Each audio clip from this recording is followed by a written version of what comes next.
Iimbestigahan na rin ng National Bureau of Investigation ang umano'y maanumalyang flood control project sa bansa matapos matuklasang may ilang contractor companies ang nandadaya umano sa bidding process ng mga proyekto. Yan ang ulat ni Luisa Erispe. Natuklasan ng National Bureau of Investigation na 7 o 8 contractor companies na kabilang sa listahan ni Pangulong Ferdinand R. Marcos Jr. ang posibleng sangkot sa anomalya sa bidding sa flood control projects. Ayon kay NBI Director Jaime Santiago, ang mga contractor companies na ito, iisa umano ang mga opisyal. Initially, we found that some of these contractors, at least 7 of them or 8 of them have interlocking directors.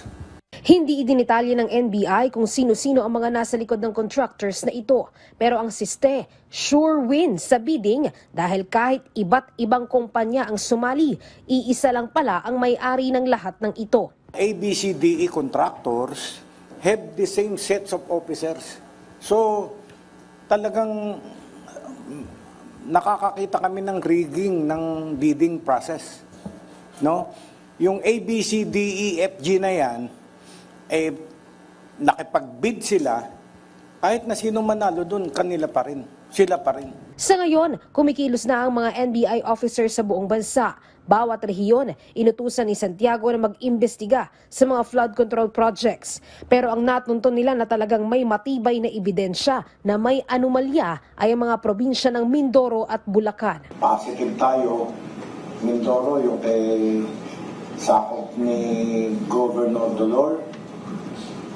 Positive po tayo dyan. Ang daming ghost project, ang daming yung hindi sa tama yung pagkakagawa.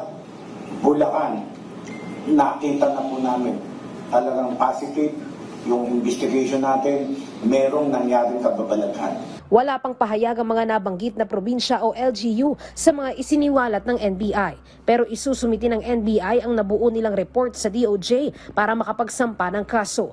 Nilinaw naman ni Santiago na ang Independent Commission for Infrastructure na binuo ni Pangulong Ferdinand R. Marcos Jr. at ang DOJ at NBI ay tulong-tulong upang makapagsampa ng kaso sa ombudsman laban sa mga opisyal ng gobyerno, politiko o kahit contractors na sangkot dito. Mag-joint forces po kami, DOJ, NBI, attached agency kami ng DOJ. Magtutulungan po kami maigi at para ma-prosecute natin itong mga involved dito sa corruption na ito. Nakikipag-ugnayan na rin ng NBI sa Security and Exchange Commission at Anti-Money Laundering Council para matunton ang kabuuang halaga ng nakulimbat sa pondo ng bayan. Gagawin namang lahat ng NBI para mabawi ang umano'y ill-gotten wealth ng mga mapapatunayang sangkot dito. Nakipag-coordinate na kami sa SEC para makita kung sino mga directors nito, mga contractor na ito. And we are working closely with AMLAC. Makikita po ng AMLAC, halimbawa si Senator ganito ay ikaw ang kunyari ang dami. Makikita namin if you have the capacity, makikita ng AMLAC. Nakatanggap naman ng impormasyon ng NBI na lalapit sa kanila ang ilang kongresista para magsampa ng reklamo laban sa mga diskaya. Pero sabi lang ng NBI, hindi sila magbabase sa mga sasabihin ng mga congressman o kahit ng mga diskaya dahil may sarili silang investigasyon. Yung words ni Diskaya at yung words nitong mga congressman na ito, hindi yan ang gospel truth na tatanggapin namin. We will evaluate, we will weigh them, at titignan natin kung sino talaga nagsasabi ng katotohanan.